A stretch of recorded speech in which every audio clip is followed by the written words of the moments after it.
অতএব নিজে আল্লাহর সাথে সম্পর্ক করেন। আর আপনি নিজেকে এত ছোট কেন মনে করছেন?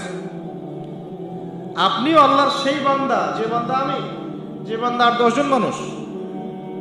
আল্লাহ পাক আপনাকেও ভালোবাসেন, আল্লাহ পাক অবশ্যই আপনাকে ভালোবাসেন। জীবনের দীর্ঘ সময় পর্যন্ত আপনি আল্লাহকে ডাকেন নাই, আল্লাহ আপনাকে ফেলে দেয় নাই। আল্লাহ আপনাকে খাওয়ান, এখনো পড়ান, বাঁচিয়ে রেখেছেন, আল্লাহ নিয়ামত দিয়েছেন। আল্লাহ আপনাকে ভালো না বাসলে এমনি করেন? আল্লাহ পাক অপেক্ষা করছেন কবে খালি আপনি আসবেন আল্লাহর কাছে, এসে বলবেন আস্তাগফিরুল্লাহ ওয়া আতুবু ইলাইহি। আল্লাহ পাক অপেক্ষা করে বসে আছেন আপনার জন্য। আপনি কোথায় যাচ্ছেন? ফাআইনা তাযহাবুন। আল্লাহ পাক বলেছেন ফাআইনা তাযহাবুন, কোথায় যাচ্ছ তোমরা? কোথায় যাচ্ছেন? টাকার পিছনে, বাড়ি গাড়ি, স্ট্যাটাস, স্ত্রী সন্তান, ভোগ বিলাসের পিছনে? আল্লাহ অপেক্ষা করছেন আপনার। আসেন, সিজদা করেন, ওয়াসজুদ ওয়াক্তারিব, সিজদা করেন, নিকটবর্তী হন। আল্লাহ আপনার জন্য অপেক্ষা করছেন। যাবেন না আল্লাহর কাছে? আল্লাহ পাক সবাইকে আল্লাহর কাছে ফিরে আসার তৌফিক দান করুন। এটাই হোক আমাদের কাছে আসার গল্প, এটাই হোক আমাদের কিসের গল্প? কাছে আসার গল্প। আমাদের জেনার গল্প দরকার নাই।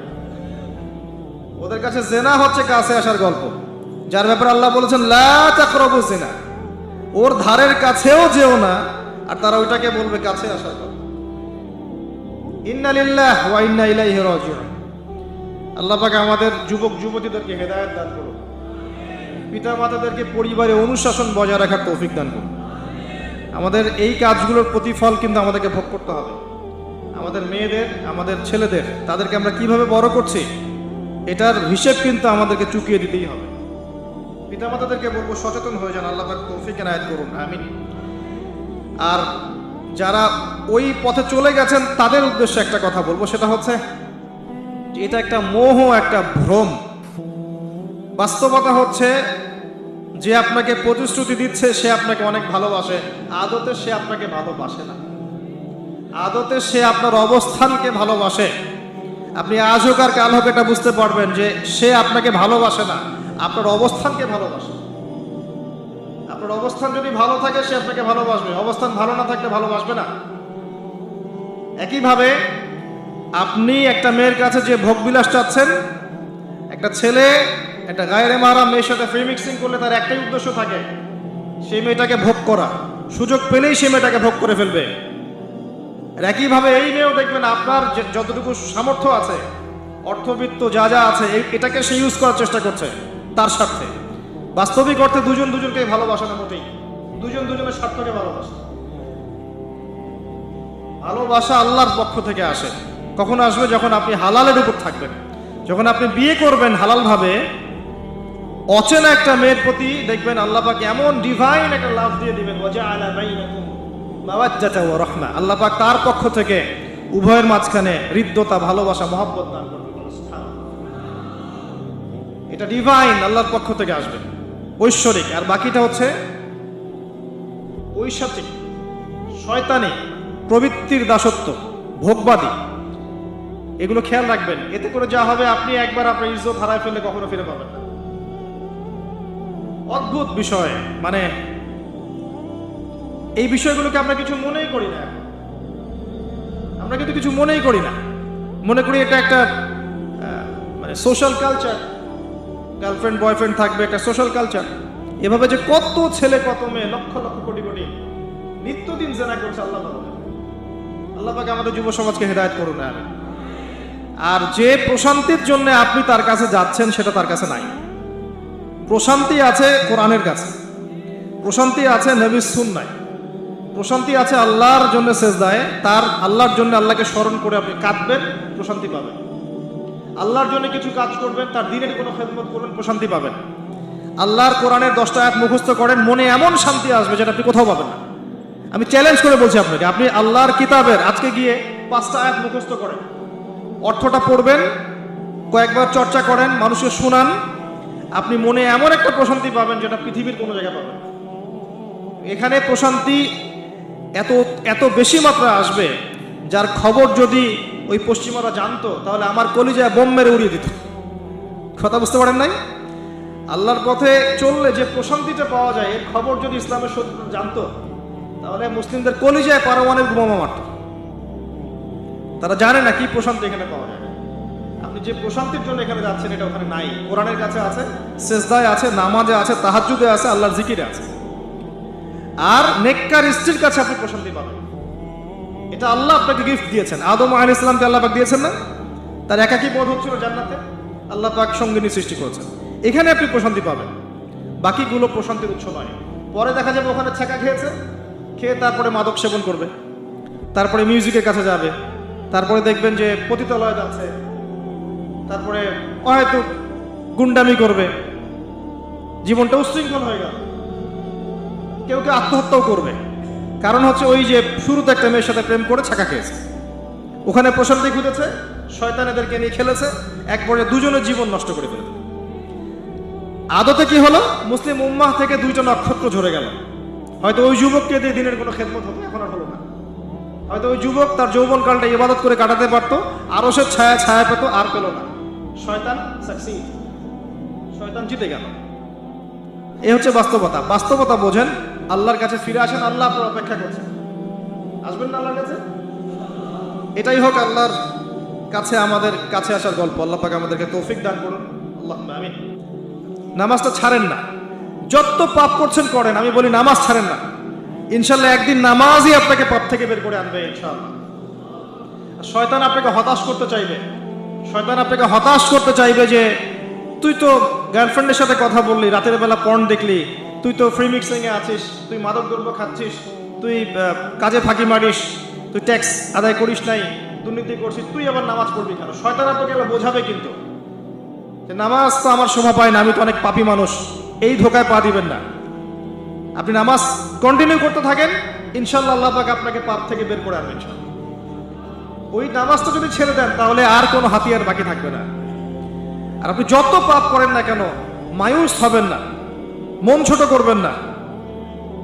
আপনার একটা সেজদা, যে সেজদা আপনি চোখের পানি ঢেলে দিয়েছেন আল্লাহর কাছে, যে আল্লাহ আমার ভুলগুলো তুমি মাফ করে দাও, আমার তওবা তুমি কবুল করো, ইনশাল্লাহ দেখবেন ওই একটা সেজদা যদি কবুল হয়ে যায়, আল্লাহ পাক আপনার সব গুনাহ মাফ করে দিবেন ইনশাআল্লাহ। হতাশ হবেন না। শয়তান হতাশ করতে চাইবে মানুষকে, শয়তান মানুষকে হতাশ করতে চাইবে। এমনকি আপনার যদি পাহাড়ের পরিমাণ ঋণ থাকে, ওই ঋণ শোধ করার ব্যবস্থা আল্লাহ পাক করে দিবেন ইনশাআল্লাহ। হতাশ হবেন না, নামাজ ছাড়েন না। আর আমি একটা কথা বারবার বলেছি, আবারও বলছি যে চলমান যে 3G 4G নামাজগুলো চলছে, এগুলো থেকে নিজেকে দূরে রাখুন। সব এখন ডিজিটাল, নামাজও ডিজিটাল। দেখা যায় যে 5 মিনিটের মধ্যে 4 রাকাত নামাজ শেষ। মাশাআল্লাহ। ফ্যামিলির মধ্যে একজন বলতেছিল তার মেয়েকে, সবাই ঈদের দিনে বাইরে যায়, তুই যেতে পারস না, ঢাকায় এভাবে কথা বলে। তার মানে এটাই ফ্যাশন, মানে আমরা জেনাকে উস্কেও দিচ্ছি। তার মানে 25 বছরে আমরা অনেকে জেনাও করেছি। মাদকের সাথে সম্পৃক্ত কত পার্সেন্ট ইয়াং জেনারেশনে আমাদের দেশে? ক্যালকুলেট করেন, আপনি গুগল করেন, দেখেন কত পার্সেন্ট আমাদের দেশে মাদক সেবন করে। ইভেন এখন কিশোর গ্যাং বের হয়েছে, কিশোর গ্যাংয়ে অনেক যুবকরা যায়, অনেকে রাস্তাঘাটে মারামারি করে, অনেকে পলিটিক্যাল দলাদলির মধ্যেও আছেন অনেকেই, এবং এখানে ভাই ভাই রক্ত ঝরাই আমরা। উভয় মুসলিম, কিন্তু উভয় মুসলিম, জুমার দিন একসাথে নামাজ পড়ে। তাহলে এটা কোন দর্শন যেটা আমার ভাইকে শত্রু বানিয়ে দিল, আর পশ্চিমারা গাছের আড়ালে বসে বসে হাসছে? কারণ এই দর্শনগুলো তো ওরাই দিয়েছে। তো 25 বছরের পাপগুলো একটু ক্যালকুলেট করি। প্রিয় দিনী বোন, একটু হিসাব করবেন যে 25 বছর আপনি কতদিন পর্দা করেছেন, কত 25,000 মানুষ আপনার চেহারা দেখেছে কিনা, এই 25 বছরে কত হাজার মানুষ আপনার চেহারা দেখেছে। আর ছেলেরা আপনাকে দেখলে কখনো চেহারা সুরত দেখে না। বেগানা নারীর দিকে একটা ছেলে যখন তাকায় এবং সেক্সুয়াল ডিজায়ার নিয়ে তাকায়, তখন সে চোখ দিয়ে তাকে রেপ করে। ভেরি সরি টু সে যে আপনি প্রচুর চোখ দিয়ে রেপড হয়েছেন প্রিয় দিনী বোন। অনেকেই আপনাকে চোখ দিয়ে রেপ করেছে, আপনি বুঝতেই পারেন নাই। তো এই 25 ইয়ার্স আমরা অনেক কিছুই করেছি, অনেক কিছুই করি নাই। এখন একটু আজকে সাদা একটা কাগজ নিয়ে আমরা একটা হিসাব করব যে আমরা 25 বছরে কী কী করেছি, কী কী করি নাই, কী কী পাপ করেছি, কী কী করি নাই, কী কী পুণ্য করেছি, কী কী করি নাই। আমি আগে মনে করতাম যে একটা খালেস তওবা, ইনশাআল্লাহ আল্লাহ পাক সব মাফ করে দিবেন। আসলে আল্লাহ পাক মাফ করেই দিবেন, কিন্তু ভিতর থেকে স্যাটিসফাই হতে পারবেন না আপনি। এখন যদি আপনি এখান থেকে আমার এই লেকচারটা শুনে আল্লাহর ওলি হয়ে যান এবং আপনি বড় মুহাদ্দিস, মুফতি, দিনের বড় দায়ী ইলাল্লাহ, বড় পলিটিশিয়ান, বড় ইঞ্জিনিয়ার, মানে যারা ওয়ার্ল্ডকে ইসলাম স্ট্যাবলিশমেন্টের দিকে নেতৃত্ব দিচ্ছেন, এমনও মানুষ যদি আপনি হয়ে যান, আপনি এই 25 বছরের ঋণটা শোধ করতে পারবেন না। এই 25 বছরের ঋণ আপনাকে প্রতিনিয়তই ভিতরে ঢুকিয়ে মারবে আর কি, যেটা আমাদেরকেও মারে ভিতর থেকে। যে আমরা যদি আগে থেকে বিষয়গুলো বুঝতাম, যদি আরও আগে থেকে স্টাডি করতে পারতাম, আরও বেশি যদি আমি আলেম ওলামার সাথে মিশতে পারতাম, আরও যদি বেশি গভীরে যেতে পারতাম, তাহলে কতই না ভালো হতো। তো আমি আশা করি কথাগুলো আপনাদের কলিজায় পৌঁছাবে ইনশাআল্লাহ। এখন লাইফের এটা সবচেয়ে ভাইটাল পার্ট। এই সম্পর্কে আমি জাস্ট 2টা হাদিস বলে আস্তে আস্তে কনক্লুশনের দিকে যাচ্ছি। নবী সাল্লাল্লাহু আলাইহি ওয়াসাল্লাম বলছেন যে 7 শ্রেণীর মানুষকে আল্লাহ পাক কিয়ামতের দিনে আরশের ছায়া দিবেন। কত শ্রেণী ভাই? তার মধ্যে সেকেন্ড শ্রেণীটা হচ্ছে সেই যুবক নাশা ফি ইবাদাতিল্লাহি তাআলা, যে আল্লাহ পাকের ইবাদতে তার যৌবনকালটা কাটিয়ে দিয়েছে। এখনো বাকি আছে আপনার সামনে। যৌবনকাল কতটুকু? হয়তো 15 to 40। তার মানে এখনো 40 বা 50 বছর পর্যন্ত আপনার যৌবন টিকে থাকবে ইনশাআল্লাহ, যদিও বা এই যুগে থাকে না আর কি। আমরা তো ফ্যান্টাসিতে ভুগি অনেক সময় 4টা বিয়ে।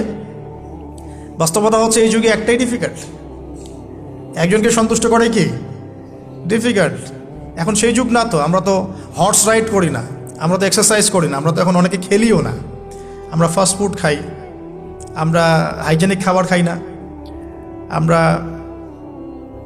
আগেকার মানুষদের মতো অনেক কিছুই করি না। এনভায়রনমেন্ট নষ্ট হয়ে গেছে, পলিউশন আছে, সব মিলে এখন আমাদের যৌবন যে 50 বছর পর্যন্ত থাকবে, এটা নিশ্চয়তা দেওয়া যাচ্ছে না যদি আমরা বেঁচেও থাকি। আর কত যুবক যুবতী ভাই বোন যে যৌবনকালেই চলে যায় তার তো ঠিক নাই। প্রিয় দিনী ভাইয়েরা, আমরা আলোচনা করছিলাম যৌবন সম্পর্কে। এই বিষয়ে আমি 2টো হাদিস বলার নিয়াত করেছিলাম। তো প্রথমটা শুনিয়েছি মোটামুটি, সেটা হলো নবী সাল্লাল্লাহু আলাইহি ওয়াসাল্লাম বলেছেন যে কিয়ামতের মাঠে আল্লাহ রাব্বুল আলামিন যে 7 শ্রেণীর মানুষকে তার আরশের ছায়া দিবেন, তার মধ্যে 3য় শ্রেণী হচ্ছে সেই যুবক যে তার যৌবনকালটাকে আল্লাহর পথে উৎসর্গ করেছে বা কাটিয়ে দিয়েছে। আরেকটা হাদিস যেটা বলতে চাচ্ছিলাম সেটা হলো কিয়ামতের মাঠে 5টা প্রশ্ন হবে, স্পেশাল 5টা প্রশ্ন, যে 5টা প্রশ্নের উত্তর না দেয়া পর্যন্ত কাউকে ছাড়া হবে না। তার মধ্যে প্রথম প্রশ্নটাই হচ্ছে তোমার জীবন কোন কাজে কাটিয়েছো, এবং দ্বিতীয় প্রশ্ন হচ্ছে তোমার যৌবন কোন কাজে কাটিয়েছো। সো আমি বলছিলাম আপনাদেরকে যে যৌবন কালটাকে যদি আমরা আল্লাহর পথে কাটাতে পারি, ইনশাআল্লাহ তাআলা আমাদের এই যে উদ্দেশ্যটা, যে নিজেরা দিন পালন করব, নিজের পরিবারের মধ্যে প্রতিষ্ঠা করব, আমাদের সমাজে দিন ইসলামের দাওয়াতি কাজ করব, যেখানেই থাকি সৎ থাকব, একদিন ইনশাআল্লাহ দিন আবার বিজয়ী হবে, এই যে স্বপ্নগুলো, এগুলো বাস্তবায়িত হবে ইনশাআল্লাহ তখনই যখন আমরা নিজেরা পরিবর্তিত হয়ে সমাজের জন্য ভালো কিছু বয়ে নিয়ে আসবো ইনশাআল্লাহ। তো আমি জাস্ট কয়েকটা পয়েন্ট আপনাদের সাথে একটু শেয়ার করে শেষ করে দিব যে এখন থেকে কিভাবে আপনারা বা আমরা আমাদের যৌবনটাকে আল্লাহর পথে কাটাতে পারি। প্রথম যে পয়েন্টটা আমি লিখে নিয়ে এসেছি সেটা হলো, আমি একটু বলেওছিলাম যে আমাদের নিজস্ব খসড়া একটা আমলনামা তৈরি করতে হবে আর কি। আজকে আমরা সেটা করতে পারি বাসায় গিয়ে, যে আমরা যদি আমাদের গড় আয়ু হয় 60 বছর, তাহলে আমরা এখন কতটুকু সময় পেতে পারি, আর এই সময়টুকুর মধ্যে আমাদের টার্গেট কি, আমরা আসলে কি চাচ্ছি, কি অ্যাচিভ করতে চাই। যা চলে গেছে এই সময়টুকুর মধ্যে আমরা কিভাবে আল্লাহর রহমত পাবো, ক্ষমা পাবো কিভাবে। যা চলে গেছে এর মধ্যে অনেক নামাজ কাজা থাকতে পারে, রোজা কাজা থাকতে পারে। অনেক সময় এমন হতে পারে যে আমরা অন্যের হকও নষ্ট করেছি। প্রথম যে কাজটা করা উচিত সেটা হলো খালেস তওবা। 1 নাম্বার, তাহলে আমরা বলতে পারি যদি আমরা এখন সংকটগুলো চিহ্নিত করে সমাধানের পথে হাঁটতে চাই, তাহলে আমাদের যৌবনটা আল্লাহর পথে উৎসর্গ করা ছাড়া কোনো অপশন নাই। উৎসর্গ বলতে আমি বোঝাচ্ছি কাটিয়ে দেয়া, আল্লাহর ইবাদত করে কাটিয়ে দেওয়ার কোনো বিকল্প নাই।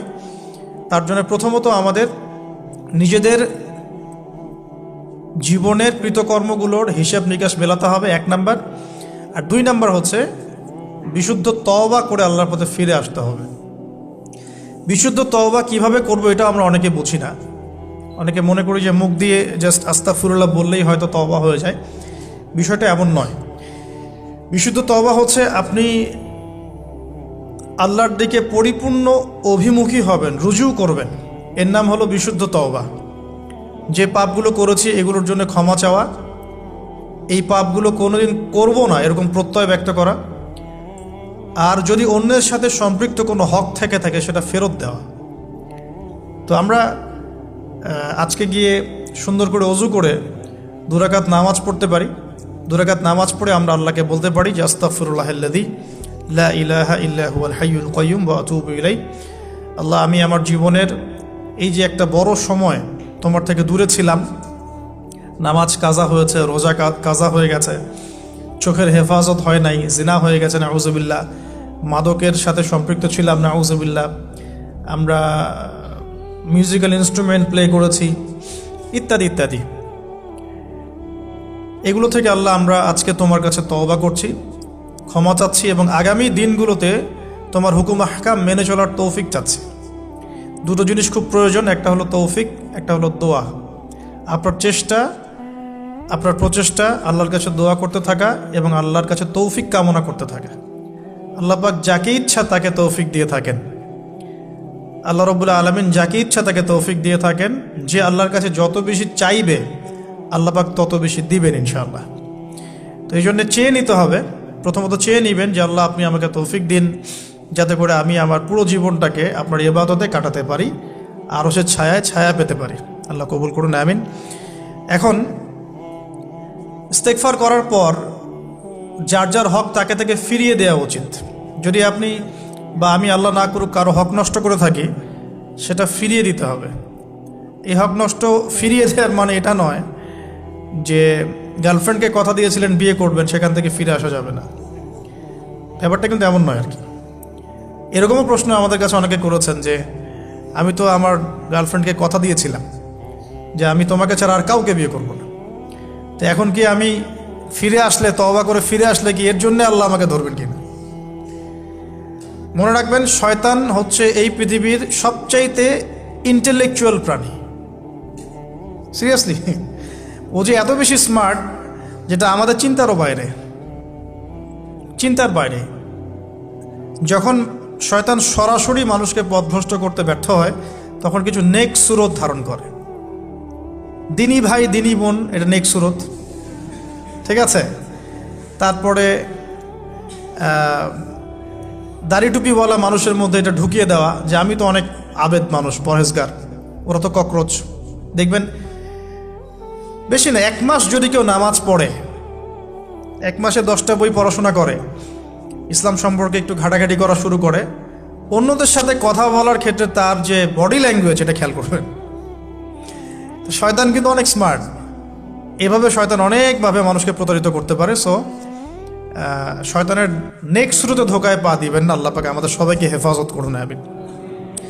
খুব ভালো একটা কাজ করছি মনে করেন, একটা বড় প্রজেক্ট করছি সারা বাংলাদেশ ব্যাপী, একটু মনের মধ্যে ঢুকিয়ে দিল যে মানুষ তো দেখুক, মানুষ ভালো বলুক, যথেষ্ট আমল ধ্বংস হওয়ার জন্য। এতটুকু যথেষ্ট আমল ধ্বংস হয়ে যাওয়ার জন্য। আল্লাহ মাফ করুক আমাদেরকে। তো প্রথমে প্রিয় ভাই তওবা করে ফিরে আসা, যার যার হক তাকে তাকে ফেরত দিয়ে দেওয়া। এরপরের সবচাইতে ইম্পর্টেন্ট জায়গাটাই হচ্ছে ইলম অর্জন করা। যেখানে আছেন সেখানেই থাকবেন, মানে যে প্রতিষ্ঠানে যে সাবজেক্টে পড়ছেন, এখন আপনাদের প্রায় জীবনের 20টা বছর চলে গেছে। এখন সবার পক্ষে আবার ইউটার্ন করে 0 থেকে স্টার্ট করা পসিবল না, এবং এটা বুদ্ধিমানের কাজও হবে না। ওই সেকশনে যারা আছেন তাদের সংখ্যা কিন্তু প্রচুর, যারা দিনী লাইনে পড়াশোনা করছেন, ঠিক আছে। আল্লাহ চাইলে তাদের মধ্য থেকেই ইনশাআল্লাহ এমন অনেক বড় বড় মুফতি, মুহাদ্দিস, ইমাম তৈরি হবেন যারা ধর্মীয় অঙ্গনে নেতৃত্ব দিবেন ইনশাআল্লাহ। আর যদি দেখা যায় তারা তাদের দায়িত্ব পালন না করেন, তখন আল্লাহ পাক জেনারেল থেকে মানুষ উঠায় নিয়ে আসবেন। এটা আল্লাহ পাকের কৌশল, আল্লাহ পাক করতে পারেন। এখন আপনি কি করবেন? যেহেতু আপনারা 20-25 বছর পার করে আসছেন, যে সাবজেক্টে পড়ছেন কন্টিনিউ করতে থাকবেন। যদি এনভায়রনমেন্ট থাকে ফ্রি মিক্সিংয়ের, এখানে আপনি আপনার চোখকে হেফাজত করার চেষ্টা করবেন সর্বোচ্চ।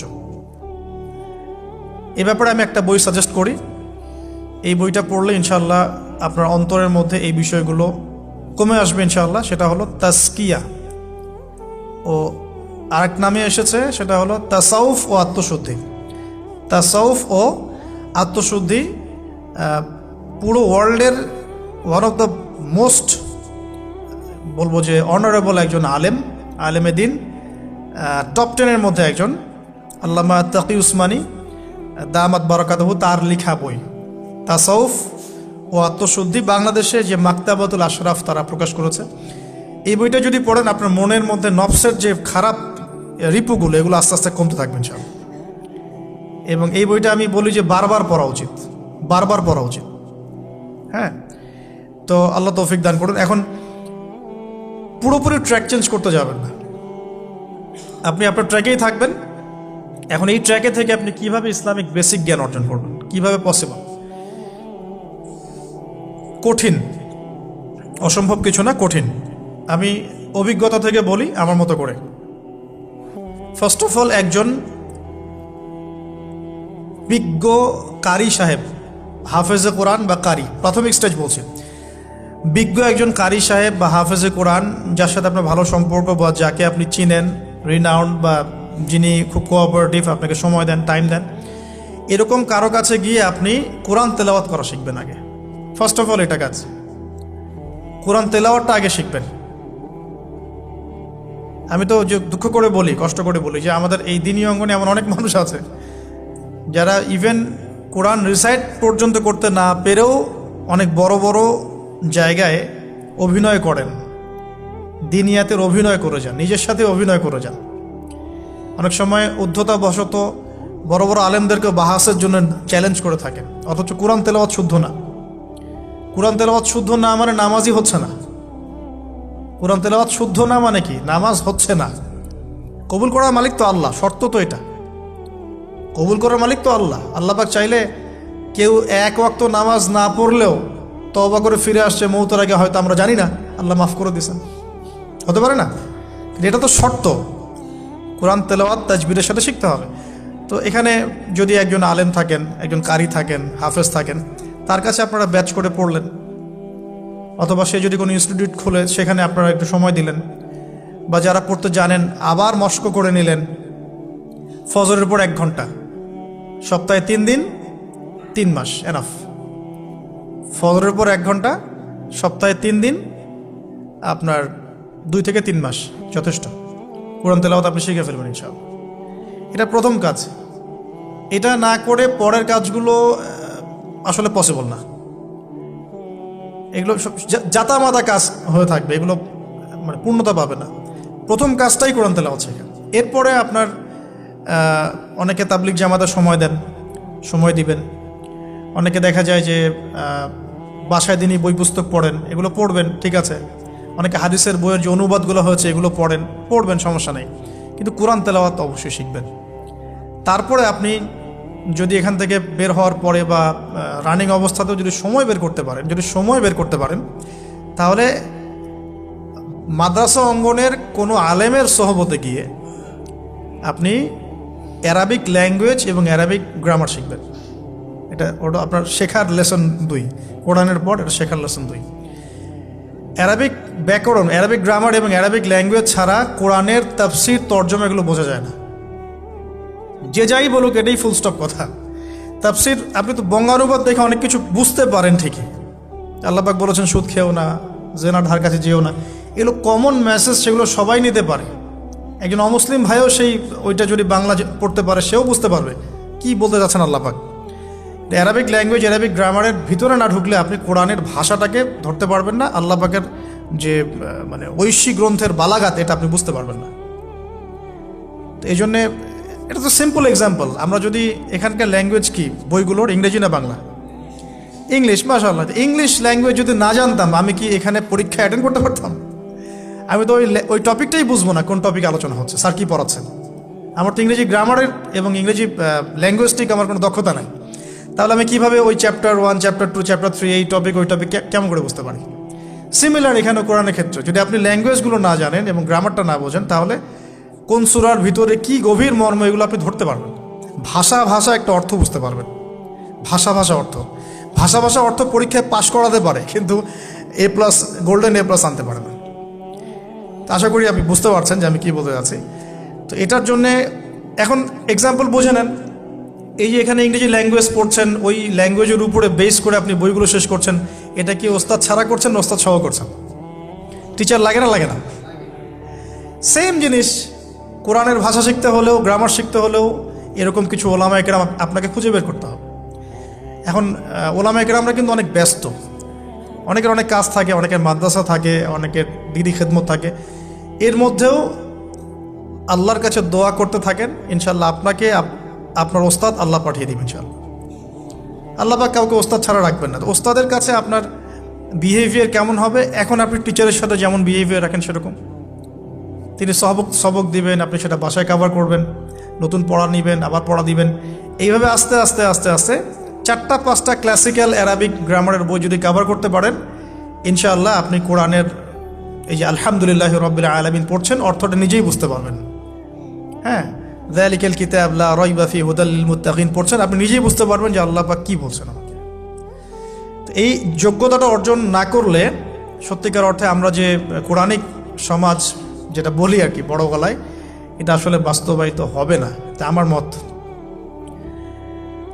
আর এরপরে আপনি আরও উঁচু লেভেলে যদি পড়তে পারেন, যে পড়াশোনা শেষ, আপনার জব সেকশন নিশ্চিত, আপনার সময় আছে মাশাআল্লাহ, এখন এই সময়ের মধ্যে আপনি চাইলে হাদিসের যে কিতাবগুলো, হাদিসের বেসিক কিতাবগুলো মোতালা করতে পারেন, যে কাজটা আমি এখন করছি আর কি। হাদিসের বেসিক কিতাবগুলো আপনি মোতালা করতে পারেন। এটার জন্য অ্যারাবিক এবারত পড়ার যোগ্যতা অর্জন করতে হবে। এটা কি জিনিস? এটা হচ্ছে জবর জের পেশ ছাড়া আরবি পড়ার যোগ্যতা। এখন যে কোরআন তেলাওয়াতটা আপনি শিখবেন, সেটা হচ্ছে জবর জের পেশ দেয়া কোরআন আপনি পড়বেন, তাই না? কিন্তু হাদিসের যে বইগুলো আছে, এই বইগুলোর মধ্যে কিন্তু কোনো জবর জের পেশ দেয়া থাকে না। মৌলিক কিতাবের কথা বলছে, মৌলিক যে বইগুলো, অনেকে মনে করেন অনুবাদ করা বইগুলোই মনে হয় মূল বই। এগুলো হচ্ছে ওই বইগুলোর অনুবাদ, আংশিক অনুবাদ, পুরোপুরি অনুবাদ নয়। মূল বইগুলো পড়তে হলে এবারত পড়ার যোগ্যতা অর্জন করতে হবে। এটা level 3, Arabic grammar, Arabic language শেখার পর এই লেভেলে মানুষ যায়। আর একটু ধাপগুলো চিন্তা করতে থাকেন, কোন ধাপে গিয়ে কোন বইগুলো পড়তে হয়। আর অনেক সময় আমরা কি উদ্ধত আচরণটাই না করি হুজুরদের সাথে, আলেমদের সাথে, স্কলারদের সাথে। বিকজ আমাদের সামনে একটা চমৎকার প্ল্যাটফর্ম আছে ফেসবুক, তাই না? এখানে তো মানে রাত দিন, দিন আর রাত একে, রাতকে দিন বানানো যায়, দিনকে রাত বানানো যায়। হ্যাঁ, এখানে ওই যে আলোর প্রতিসরণের মতো হয় আর কি, সাইজ এতটুকু, বিম্ব হবে এত। তো আল্লাহ মাফ করুক আমাদেরকে। এখন হাদিসের মোতালা যদি করতে না পারেন, ওই পর্যায়ে যেতে না পারেন, তাহলে কি? তাহলে ওই হাদিসের মধ্যে যে কিতাবগুলো বাজারে অনুবাদ হয়েছে ওগুলো পড়তে হবে। যেমন অনুবাদ হয়েছে ফয়জুল কালাম। ফয়জুল কালাম একটা হাদিসের কিতাব, মাদ্রাসায় পড়ানো হয়। এর মধ্যে চমৎকার অনেকগুলো হাদিস আছে, প্রায় সম্ভবত 1000-এর বেশি হবে। এরপরে মোতালা করতে পারেন আপনি মিশকাতুল মাসাবিহ, এই বইটাও অনুবাদ হয়ে গেছে, এটাও ভালো কিতাব মাশাআল্লাহ। এরপরে আছে রিয়াদুস সালেহিন, এটাও একটা চমৎকার কিতাব। বুলুগুল মারাম মিন আদিল্লাতিল আহকাম, এটা একটা কিতাব আছে, এটাও মোতালা করতে পারেন হাদিসে। এরপরে আছে আপনার এখন যেটা বলছি, ইসলামিক ফাউন্ডেশন হয়েছে অনেক আগেই। এছাড়া বাংলা বাজার ঢাকায় যে ইসলামিক লাইব্রেরিগুলো, প্রকাশনা সংস্থাগুলো আছে, তারা মোটামুটি আবু দাউদ, তিরমিজি, নাসাই, ইবনে বাজা, কোনো প্রকাশনী বুখারী মুসলিমের কিছু ভার্সনও অনুবাদ করেছে। তবে এই উঁচু লেভেলের হাদিসের কিতাবগুলো শুরুতেই হাত দেওয়া যাবে না, এটা একটা মাথায় রাখবেন। শুরুতেই এই বড় বড় কিতাবগুলো হাত দেওয়া যাবে না। প্রথমে মানে আমরা তো আগে এসএসসি ইন্টার পাস করে এখানে আসছি না, নাকি আগে ডাইরেক্ট এখানে ভর্তি হয়েছে? একই বিষয়। ওরকম ফয়জুল কালামের মতো বইগুলো আগে পড়তো, ফয়জুল কালাম, আলফিয়াতুল হাদিস, রিয়াদুস সালেহিন, মিশকাত, এগুলো আগে পড়বেন। তারপরে গিয়ে যদি যোগ্যতা হয় ওই বইগুলো হাত দিবেন। তবে অনেক সময় দেখা যাবে একটা হাদিস বুঝতে পারছেন না, কোরআনের আয়াত বুঝতে পারছেন না, ওই অবস্থাতেই ওই হাদিস এবং ওই কোরআনের আয়াতকে রেখে দিবেন। এটাকে নিয়ে কোনো রকমের কনক্লুশনে চলে যাবেন না, আর ওইটাকে নিয়ে প্রচার করতে যাবেন না। বরং এগুলোকে একত্রিত করে সপ্তাহে একদিন আবার আলেমের কাছে চলে গেলেন, ওস্তাদ এগুলো বুঝি নাই, লাস্ট উইকে আমি এগুলো পড়েছি, এটা বুঝি নাই, তিনি বুঝিয়ে দিবেন ইনশাআল্লাহ। এগুলো পড়াশোনা। এর পাশাপাশি আমি বলছি বিষয়ভিত্তিক ইতিহাসের বই চলে আসছে, ইসলামের ইতিহাসের বই চলে আসছে, তারপরে সিরাতের অনেক বই বাজারে চলে আসছে, প্রায় 40-45টা বই পাওয়া যায় সিরাতের এখন বাংলাদেশে। তারপরে ফিকহের অনেক বই অনুবাদ হয়ে গেছে, এছাড়া আকিদার অনেক বই পাওয়া যায়। সবচেয়ে ভালো হয় যে আকিদা তাহাভিয়া বইটা পড়তে পারেন, এই বইটা পড়লে অনেক চমৎকার হবে। এর পাশাপাশি বরেণ্য ওলামায়ে কেরামদের বই পড়বেন। মানে বরেণ্য ওলামায়ে কেরাম কারা? যারা পুরো ইসলামিক বিশ্বে স্বীকৃত, যারা কোনো সাম্প্রদায়িকতা বিলং করেন না, যে আমি এই সম্প্রদায়ের মানুষ, আমি ওই সম্প্রদায়কে মুসলিম মনে করি না, এরকম না। যারা বরেণ্য রিনাউন্ড ওলামায়ে কেরাম সারা ওয়ার্ল্ডে। এই যে বললাম আল্লামা তাকি উসমানী হাফিজাহুল্লাহ একজন বরেণ্য আলেম, তার যে কোনো কিতাব চোখ বন্ধ করে পড়তে পারেন, কোনো সমস্যা নেই। বাংলাদেশে আব্দুল মালেক সাহেব হাফিজাহুল্লাহ মার্কাজুদ দাওয়ার পরিচালক, একজন বরেণ্য আলেম। আশরাফ আলী থানভী রহিমউল্লাহ একজন বরেণ্য আলেম। হানাফি কওমের ফিকহে এরকম অনেক বরেণ্য ওলামায়ে কেরাম আছেন। তারপরে আরবের মধ্যে এমন অনেক বরেণ্য আলেম আছেন, শাইখ উসাইমিন, শাইখ বিন বাজ, সালেহ আল ফাওজান, এরকম অনেক বড় বড় আলেম আছেন যারা রিনাউন্ড ওলামায়ে কেরাম। তাদের কিতাবগুলো আপনি পড়তে পারেন, কিন্তু যাদের মানে লেখা এবং গবেষণাগুলো ছাত্র পর্যায়ের, এগুলোকে আপনি প্রামাণ্য বই বানাবেন না। তো প্রামাণ্য বই পড়বেন আর আলেমের সাথে সম্পর্ক রাখবেন, দুটো যখন একসাথে থাকবে তখন আপনি কিছু আটকে গেলেও তার সাথে পরামর্শ করে একটা কনক্লুশন খুঁজে পাবেন। এগুলো জাস্ট বই সংক্রান্ত কথা বললাম। এখন এগুলো হচ্ছে সবচেয়ে বড় বিষয়টা হচ্ছে, এগুলোর চাইতে বেশি বড় বিষয় হচ্ছে যে কোনো একজন, অন্তত পক্ষে একজন, আপনি চাইলে 10 জনের সাথেও রাখতে পারেন, কিন্তু অন্তত পক্ষে একজন মুহাক্কিক আলিমের সাথে আপনি সম্পর্ক রাখবেন পরামর্শের জন্য। অন্তত পক্ষে একজন মুহাক্কিক আলেমের সাথে, মানে হকপন্থী মুহাক্কিক আলেমের সাথে আপনি সম্পর্ক রেখে চলবেন। এটা অনলাইনের যুগ, এটা তো কিন্তু সহজ। আর এই সম্পর্ক শুধু অনলাইন কেন্দ্রিক হবে এমনটাও বলছি না। তার সাথে সাক্ষাৎ করবেন, তার কাছে নসিহত নেবেন, তার কাছে গিয়ে কিছু পড়বেন, হ্যাঁ, তাকে দেখবেন তিনি কিভাবে আমল করেন, ব্যক্তি জীবনে তিনি কেমন, তিনি আপনাকে কী নসিহত করেন, তার সাথে মিশবেন। সোহবত মানে কি? মানে আমরা কি শুধু টিচারদের মানে পড়াশোনাগুলোই ফলো করি না, টিচারকে দেখিও বটে। আমরা বস্তুবাদী এডুকেশনের ক্ষেত্রে হয়তো অত কেয়ার করি না, টিচার যেটা পড়াচ্ছেন ওটা জাস্ট টুকে নেই, পরীক্ষা পাস করলেই হইল। আমরা টেন্ডেন্সি এমন, কিন্তু ইসলামিক এডুকেশনটা কিন্তু এমন নয়। সাহাবায়ে কেরাম রাদিয়াল্লাহু আনহুম আজমাইন তারা এই আমাদের মতো কাগজের বই পুস্তক পড়ে ইসলাম শেখেন নাই। কীভাবে শিখেছেন? তাহলে সরাসরি নবীকে দেখে শিখেছেন। নামাজ পড়তে গিয়েছেন, দেখেছেন নবী কেমন করে নামাজ পড়েন, দেখছেন নবী কেমন করে হাঁটেন, দেখছেন নবী কেমন করে কাপড় পরেন, দেখছেন নবী কেমন করে আতর ইউজ করেন, কেমন করে তিনি হাসেন, কেমন করে মানুষের সাথে মেশেন, হ্যাঁ, কথা বলার সময় কেমন করে মানুষের দিকে তাকান। খুঁটে খুঁটে একটা একটা করে নিয়ে হাদিসের এক একটা অধ্যায় রচিত হয়েছে। নবী কেমন করে তাকান, নবী কেমন করে মেসওয়াক করেন, নবী কেমন করে হাসেন, এগুলো আপনি অধ্যায় পাবেন। ইভেন আপনি অধ্যায় পাবেন নবী কেমন করে চুল আঁচড়ান। তাহলে আপনি দেখেন সাহাবীরা কিভাবে খুঁতে খুঁতে নবীকে দেখেছেন। বলা হয় আব্দুল্লাহ বিন মাসউদ রাদিয়াল্লাহু আনহু সম্পর্কে, তিনি নবীকে এত বেশি কপি করতেন হাঁটা চলা কথাবার্তায় যে নবী সাল্লাল্লাহু আলাইহি ওয়াসাল্লামের পরের যুগের অনেক মানুষ এসে দ্বিধাদ্বন্দ্বে পড়ে যেত যে রাসূল সাল্লাল্লাহু আলাইহি ওয়াসাল্লামকে দেখছি নাকি। এমনভাবে কপি করতেন, এমনভাবে। সো এখানে আমি সোহবতের বিষয়টা বোঝাতে যাচ্ছি যে কোনো অন্তত পক্ষে একজন মুহাক্কিক আলেমের সাথে সম্পর্ক রাখবেন। অন্তত একজন, আপনি চাইলে 10 জন 20 জন 50 জনের সাথে রাখতে পারেন। অন্তত পক্ষে একজন যাকে দেখে আপনি শিখবেন, আপনার স্টাডিগুলোকে, আপনি যেটা সমস্যা ফেস করছেন সেগুলোকে তার সামনে পেশ করতে পারেন। এটা আমি খুঁজে দিব না আপনাদেরকে, নাম বলেও দিব না, আমি কার কার সাথে সম্পর্ক রেখে চলি এটা আমি বলবো না, এটা আপনাকে খুঁজে বের করতে হবে। তবে এখানে আমি একটা কথা বলে দিব যেহেতু আমরা সব সাধারণ মানুষ, আমরা তো কেউ স্কলার নই এখানে, আমরা কেউ মানে যেটা বলি যে মুজতাহিদ, ইজতেহাদ করার যোগ্যতা রাখি না আমরা এখানে কেউ। সেক্ষেত্রে অবশ্যই আমাদেরকে পূর্বসূরি ওলামায়ে কেরামদেরকে ফলো করতেই হবে, কারণ কোরআন সুন্নাহ নতুন করে গবেষণা করে আপনি তো সব মাসআলা বের করতে পারবেন না। এই কারণে আমাদেরকে মাযহাব মানতে হয়, এটা খারাপ কিছুই না। এটা নিয়ে অনেক কথা সমাজে এখন শুনি দেখি, দরকার নাই, আমরা লামাজহাবি, আমরা এইটা আমরা সেইটা। এগুলো আসলে বোগাস কথাবার্তা এবং সমাজ বিভক্তকরণের মূল হাতিয়ার এগুলো হয়ে গেছে। সমাজের ইউনিটি নষ্ট করবেন কেন?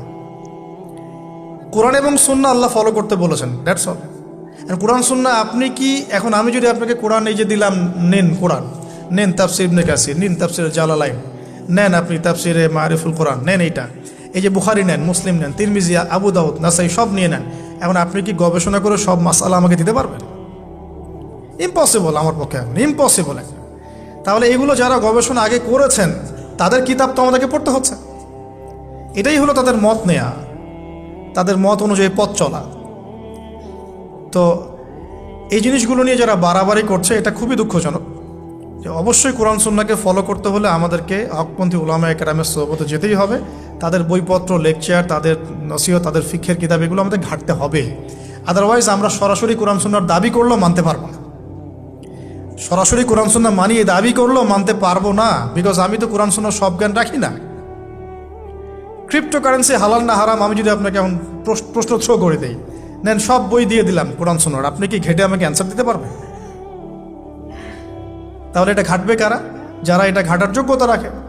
তারা ঘেটে যখন একটা প্যানেল করে একটা ফতোয়া যখন আসবে যে না এটাই, তখন আমরা সেটাকে ফলো করব, দ্যাটস অল। এই জিনিসটা রাসূল সাল্লাল্লাহু আলাইহি ওয়াসাল্লামের যুগেও ছিল, সাহাবীদের যুগেও ছিল, তাবেঈনদের যুগেও ছিল। এটা আস্তে আস্তে চলে আসছে এই পর্যন্ত। তো এখানে ক্লাসিক্যাল যে ইসলাম চলছে এখানে থাকলে আপনার বিভ্রান্ত হওয়ার কোনো চান্স নাই। কিন্তু এর আশপাশে ব্যাঙের ছাতার মতো অনেক মতাদর্শ এসেছে এখন, নতুন নতুন অনেক। এগুলোতে পা দিলে নেক্সট শুরুতে ধোকা খাবেন শয়তানের মতো। ওই যে বললাম, শয়তান নেক্সট শুরুতে ধোকা দেয়, মনে হবে যে আমি তো সরাসরি কোরআন সুন্নাহ ফলো করি। আদতে আপনি কোরআন সুন্নাহই ফলো করছেন না। আদতে আপনি কোরআন সুন্নাহর কিছুই ফলো করতে পারবেন না, ফলো করলেও আংশিক পারবেন, আংশিকটা পারবেন না। একটা মাসআলা মনে করেন, একটু বলেন এই জায়গায়, একটা মাসআলা মনে করেন এসেছে যে আমরা বর্তমান অর্থ ব্যবস্থায় আমরা কিভাবে আমাদের ব্যাংকিং সিস্টেমটা সাজাবো, ধরেন একটা মাসআলা এসেছে। এখন এই বিষয়ে যদি আমরা ইকোনমিক্সের উপর দক্ষ ওলামায়ে কেরামদের শরণাপন্ন না হই, আমরা কি অ্যান্সার নিতে পারবো? আমি কি পারবো উত্তর দিতে? আপনি কি পারবেন? যে কোরআন এবং সুন্নাহ গবেষণা করেছেন এবং যার কাছে অর্থনীতির জ্ঞান আছে, ওই রকম মুহাক্কিক কোনো আলেম আপনাকে বলতে পারবে এখন আমাদের কি করা দরকার। এই জিনিসটাই যদি আমরা বাংলাদেশের সংবিধান সম্পর্কে জানতে চাই, আমাদেরকে আইনজীবীর কাছে যেতে হবে। আমরা যদি রোগ নির্ণয় করতে চাই, ডক্টরের কাছে যেতে হবে। এখানকার ইঞ্জিনিয়ারিং যা পড়ানো হয় আমি কি সেটা বলতে পারবো? তাহলে আমাকে এখানকার স্যারের কাছে যেতে হবে, স্যার এখানকার বিষয়টা কি আমাকে একটু বুঝাই দেন। তখন তিনি তার জ্ঞান থেকে এবং তার জ্ঞানের সোর্স থেকে ঘেটে ঘেটে আমার জন্য কিছু সমাধান বের করে দিবেন, আমি তো সেটা ফলো করব। এই ফলো করা জিনিসটাকে যারা নেগেটিভলি উপস্থাপন করছেন এটা ঠিক না, এটা একটা উদ্ধত আচরণ হচ্ছে, অহংকার হচ্ছে। এই ফিতনাগুলো থেকেও বেঁচে থাকতে হবে। এই জন্য আমি বললাম অন্তত একজন মুহাক্কিক আলেমকে ধরে বসে থাকবেন। এটা আমি কিন্তু পীর মুরিদি বোঝাচ্ছি না, ঠিক আছে? আমি বোঝাচ্ছি যে আপনি মানুষের সোহবতে থাকবেন, পরামর্শ ভিত্তিক, যে কোনো একজন হকপন্থী আলেম। এখন এরপর কি? এরপরে আপনি পড়াশোনা চালিয়ে গেলেন, আলেম আপনার কাছে পরিচিত আছেন, আপনি টাচে আছেন, পড়াশোনা করছেন, কোনো হাদিস মোতালা করছেন, মাশাআল্লাহ দিনের জ্ঞান অর্জন করছেন। এখন আপনি আপনার সাধ্যমতো দাওয়াতি কাজ করবেন। যতটুকু দাওয়া আপনার দেওয়ার যোগ্যতা আপনি অর্জন করেছেন বা পারছেন, অতটুকু ছোট ছোট করে 5 মিনিট 10 মিনিট, একটা হাদিস 2টা হাদিস, এভাবে মানুষের মধ্যে ইসলামটাকে প্রচার করতে থাকেন ইনশাআল্লাহ। তবে যে বিষয়গুলো নিয়ে সমাজে ইখতিলাফ, দ্বন্দ্ব দেখা যায়, এগুলো নিয়ে আপনি কথা বলতে চান, এগুলোর কোনো সমাধান নাই। মানে এগুলো কখনো শেষ হবে এমনটা মনে হচ্ছে না। ইলা ইয়াউমিল কিয়ামা, কিয়ামত পর্যন্ত এগুলো শেষ হবে এমনটা বোঝা যাচ্ছে না। এই জন্য আমরা এখানে আগুন আর উস্কে দেওয়ার দরকার নাই। আপনি আপনার কাছে যেটা ভালো লাগে ওই মানহাজ, ওই মাযহাবটা ফলো করতে থাকেন ইনশাআল্লাহ। সাহাবীর যুগ থেকে এরকম ইখতিলাফ কিন্তু ছিল, তাই বলে কেউ কাউকে তারা এরকম তুই কাফের হয়ে গেছিস এরকম কখনো কথা কেউ বলে নাই, যেটা আমাদের পান থেকে চুন খসলে মানুষ বলে দেয়। এরকম জায়গায় যায় না, এটা তাস্কিয়া নষ্ট হয়ে যাবে, আপনার মনের তাস্কিয়া নষ্ট হয়ে যাবে।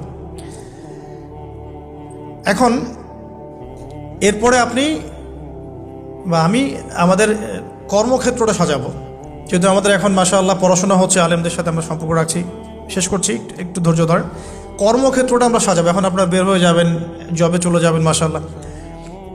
এখানে কি, এখানে এমন একটা বিষয় খুঁজে নেওয়ার চেষ্টা করেন যে আপনার যাতে দুনিয়ার আর্নিংসটাও চলে আসে এবং পরকালেরও কাজ হয়।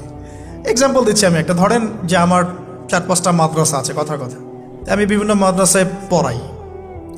এখানে কি হচ্ছে, আমি ইলম শিক্ষা দিচ্ছি, আমার নিজের চর্চা থাকছে, আমি সেখান থেকে কিছু হালকা পাতলা কিছু বেতনও পাচ্ছি, আমার পরিবার চলে যাচ্ছে। তো পুরো লাইফের পুরো কাজগুলোই কিন্তু তখন দিন কেন্দ্রিক হয়ে গেল, তাহলে সে বেশি লাভবান হলো। এখন আপনাদেরকে এরকম সুযোগ বের করতে হবে যে আপনারা এমন এমন কিছু ক্ষেত্রে যাবেন যেখানে ওই কাজটাই ইবাদত বলে কাউন্ট হবে। টাফ কিন্তু ইম্পসিবল না। বা যদি এমন জব নাও পাওয়া যায়, আপনি হালাল কোনো বৈধ জবে থাকলেন, আপনার রিজিকের একটা অংশ থেকে আল্লাহর পথে সদকা করলেন। আল্লাহ পাকে এর বেশি কিছু আপনার কাছে চাচ্ছেন না। জাকাত ফরজ হয়ে গেলে জাকাত দিলেন, নফল দান সদকা করলেন, এতটুকু। আপনার পরিবারের পেছনে খরচ করলেন, আল্লাহর হক আদায় করলেন, জনগণের আমরা যেটা বলি মানুষের হক সেটা আদায় করলেন। এরপরে আপনার আসবে বিয়ে শাদীর ব্যাপার স্যাপার।